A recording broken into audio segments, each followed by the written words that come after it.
Well, Father Joe, my brother TOR friars and priests, TOR sisters, any other religious sisters who may be here today, the Wills family, immediate and extended, and all of the friends of the TOR sisters and also of Sister Grace Ann.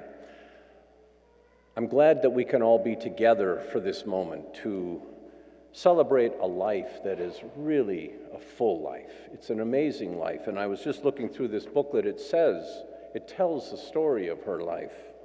We have Sister Catherine laying the constitutions, her daughter doing the reading.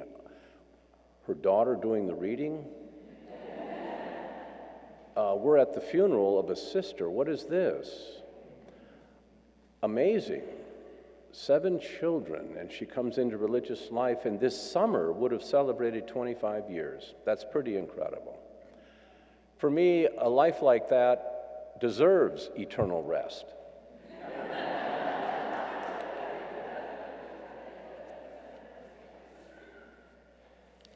But you know, last night with Sister Miriam in the car coming from the airport, I learned that Sister Grace Ann was ready to go home.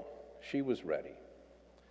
And there's this little text from the Song of Songs here, chapter 8. Make haste, my beloved, come quickly. It's like apparently she had been saying that for some time and was ready to go home. She wanted to go home, like the woman badgering the judge until she gets a favorable pronouncement. And, well, here she is.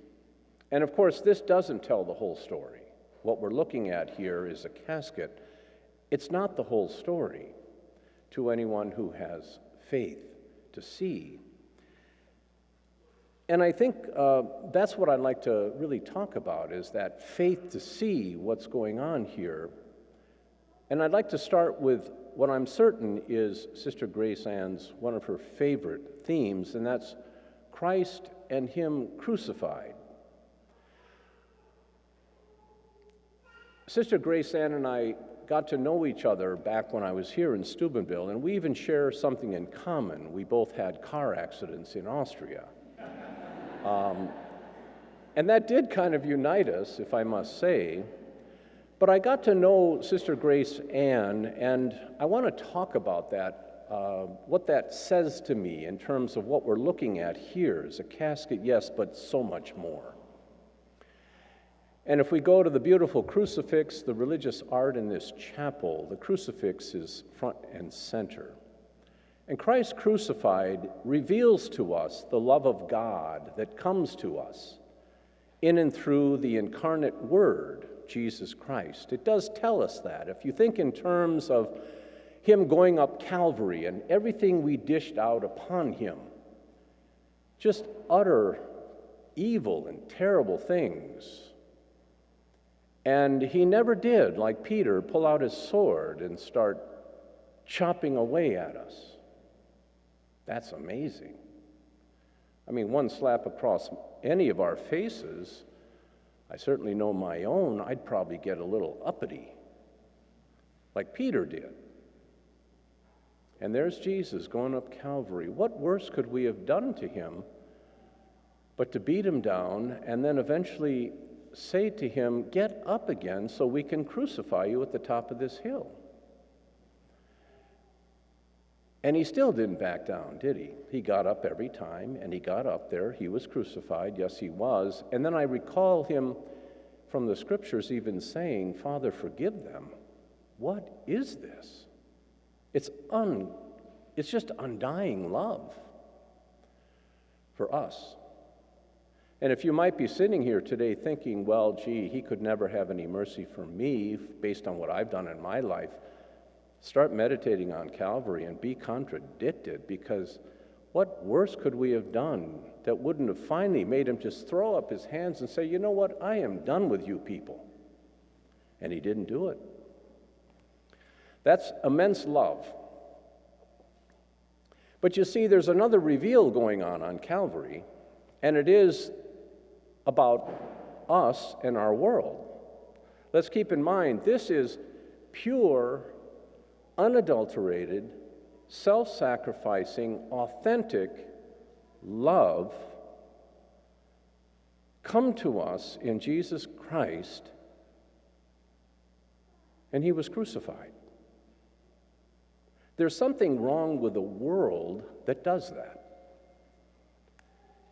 There's something wrong with the world. We live in the same world that did that. And that says something about our world. It might even account for some of our own suffering. We're living in that world. But we're living in this world with a difference. It's a difference now. And the difference is everything has been placed under the feet of Christ now. He says it in John's Gospel, now the architect of this world is cast out. And the world itself is under judgment of Christ crucified. And the judgment is, you shall not last, which is what we hear about in the second reading. I'm going to transform you. He's a good carpenter, and he knows how to renovate things like whole worlds. And here we are. John said, I saw a new heaven and a new earth. They're on their way, and guess what? We can't stop it. I think we have a lot of people that would like to stop it. But the only way you could stop it is if you could kill Christ again. But Paul told us he dies no more. We can't stop it.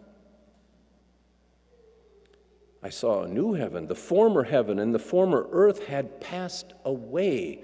That is the judgment of Christ crucified on our world. We're looking ahead to a world where love on offer is met, not with manipulation and torture, torment, and eventually crucifixion, but love. And it's something for all of us, I think, to look forward to. Now, I start there because we have a lot of people in our world today who really do want to hold on to this world like it's all there is. The Titanic's going down, but they say, no, when I got on this boat, they told me it's unsinkable. Well, you better head to the lifeboats. It's going down. And the lifeboats is the Catholic life. You got to get on another steamer to get to the shores of safety. And that steamer is the church. We've got to get on board. Well, see, I see so much evidence of that in Sister Grace Ann's life. She headed for the lifeboats and is now on the safer shores. What we await is a new heavens and a new earth, and that's being curated by Christ in the heavens. And yes, her body will be given back to her at some point, as it will be for all of us. But now we're living in this world where that can happen. And I think when I look at that picture, what I see is the victory of love in that face. And that's what Christ came to make possible, is the victory of love. But we have a lot of people in our world today living as though the journey of life amounts to nothing more than getting in the car and going to Walmart. That's all it is. Getting in the car and going to Walmart. Life is a journey. But if I'm only going to Walmart, imagine, sisters, if you were here and you saw Sister Grace Ann, you came upon her, she had all these bags packed. She packed her bags, they're outside the door, and she's in there taking stuff down off the walls, putting them into bags and boxes and getting all this stuff ready. And you say to her finally, where are you going? And she says, I'm just heading over to Walmart. You would say, well, that's crazy. What are you doing? You don't have to do all this preparation to get to Walmart. Just get in the car and go. Here, I'll give you the keys. You don't really have to prepare to go to Walmart. But what if your destination is a West Coast city? Well, okay, maybe a few more preparations. But what if your destination is out of this world? What if your final destination in the journey of life takes you literally out of this world? Well, that makes me start to wonder and look for, what are the signs that someone is preparing for that destination? All right, so you're going to a West Coast city, maybe across the sea. Well, you would prepare, pack some things, get some things ready. Well, if your destination is out of this world, that's where I come to with Sister Grace Ann. There's got to be evidence that she was preparing for that trip. And I think they're there. I do believe they're there as I meditated on her life and how I knew her when she was here. And that's what I'd like to talk about and finish the homily with, is to talk about those things that give us an indication that Sister Grace Ann was preparing for a destination that was literally out of this world. And I think the first place we can go is the quiet hours she spent before Jesus in the Blessed Sacrament. Now that would be a sign of someone preparing for a destination out of this world.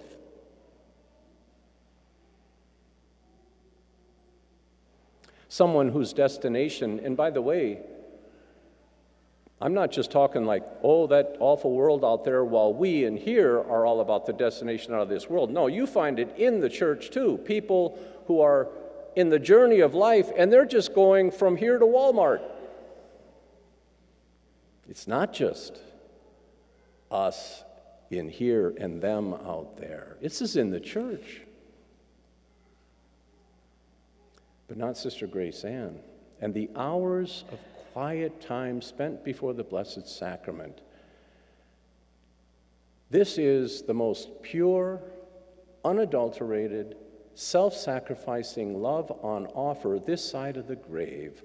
And there she was, just attempting as best as she could, as the lowly, weak creature that she was, attempting in some small but very devout and dedicated way to make a return on that love.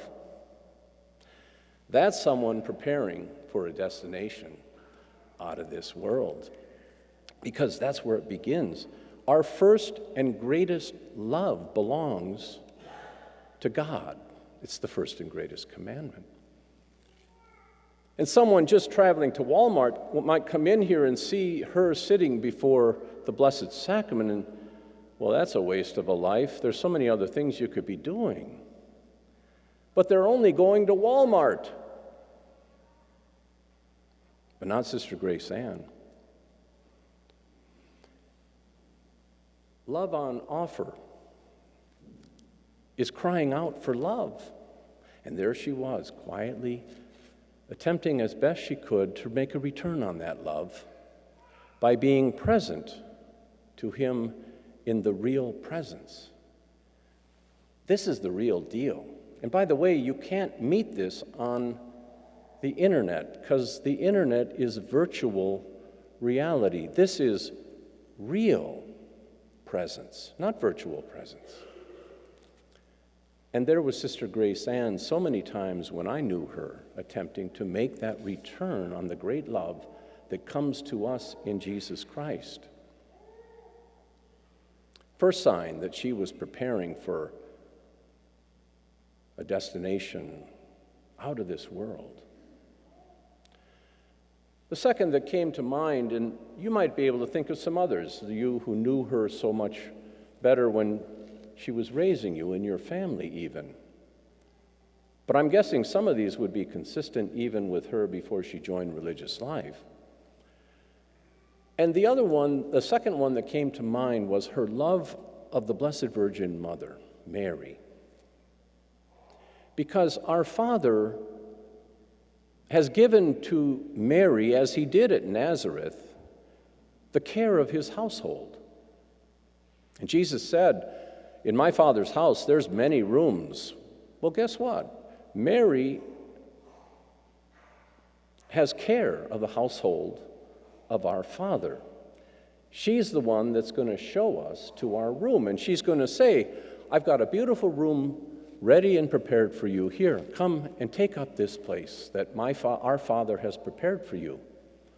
She's the woman of the household. And there's Sister Grace Ann cultivating that relationship with the mother of the household, who has shown her to her room. My Father has many rooms. This body is our native habitat on earth. Well, where do we go when we die? We need to have a habitation, a dwelling somewhere where the soul can dwell until we get this body back. And there's Our Lady. "I've got this place prepared for you until such time that my Son decides to transform the heavens and the earth, make it new, and give you back your native dwelling place, which is the body." A relationship with Mary, who has been given care of the household of our Father. Each one of us, my hope is, will meet her and will wake up to the other side, to this woman saying, "I've got a nice room prepared for you. Come and let me show it to you." And Sister Grace Ann cultivated that relationship. Second indication, the destination she was pursuing went not simply to Walmart, but out of this world.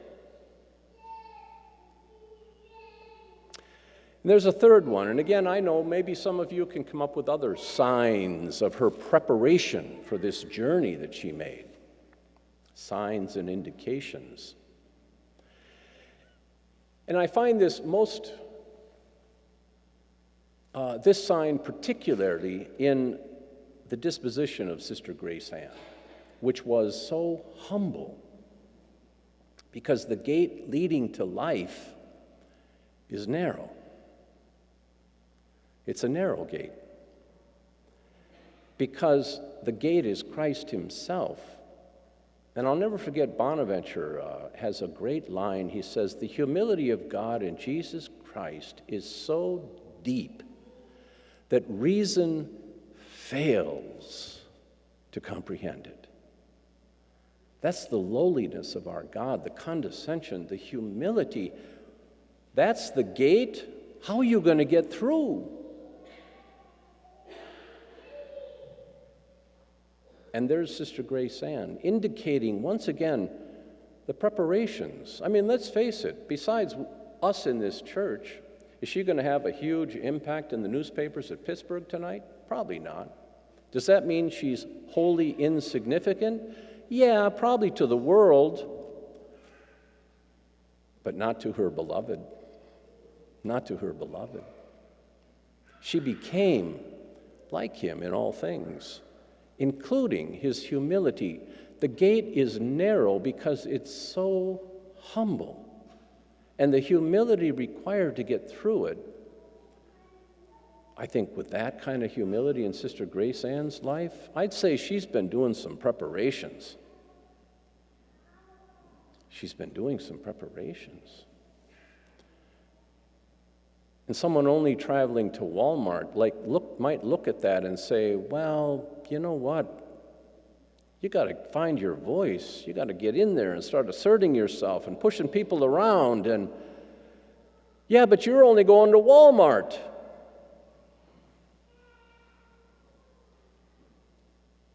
I'm not going to Walmart. I want to get through that gate.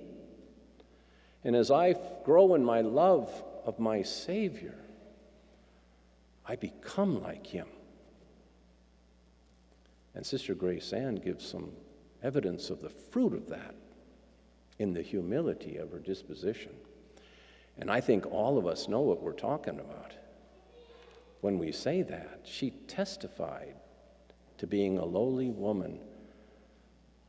And there's a lot of overlay in the world that might look at a woman like that and say, first of all, she was an oppressed woman within the structure of family life, being so deprived of her freedoms. And then what? She settles for this male-dominating patriarchal oppression of the sisterhood of religious life in the Catholic Church. Oh my God, what a deprived human being. She's so utterly snowed over, and she's taken in all the spin. So oppressed. Look at that. I don't see oppression there. I see the victory of love on that face. She loved Jesus. And we become what we love. And in this case, we become who we love. So I offer that meditation. Yeah, we look at a casket here, but you know what?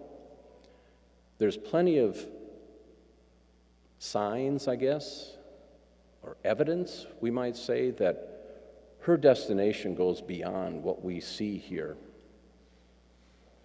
And we can only imagine what that was like for her, not only to meet our Lord in his humility as she went through the narrow gate, but then having gone through that narrow gate to see the radiant, loving face of our Mother Mary saying, Sister Grace Ann, come, let me show you your room. I've got it all prepared for you with all the good things that you've loved in your life. Even a picture of Roland. I've got you. Let me show you your room. And she was well disposed as well in the love she gave back to love to take her place among the communion of saints. I think we have a lot to celebrate today. Yes, we do miss our loved ones when they die, but this is not a period. It's a comma. And take it from someone who used to be a university professor. I know the difference between a period and a comma. Brothers and sisters, this is a comma.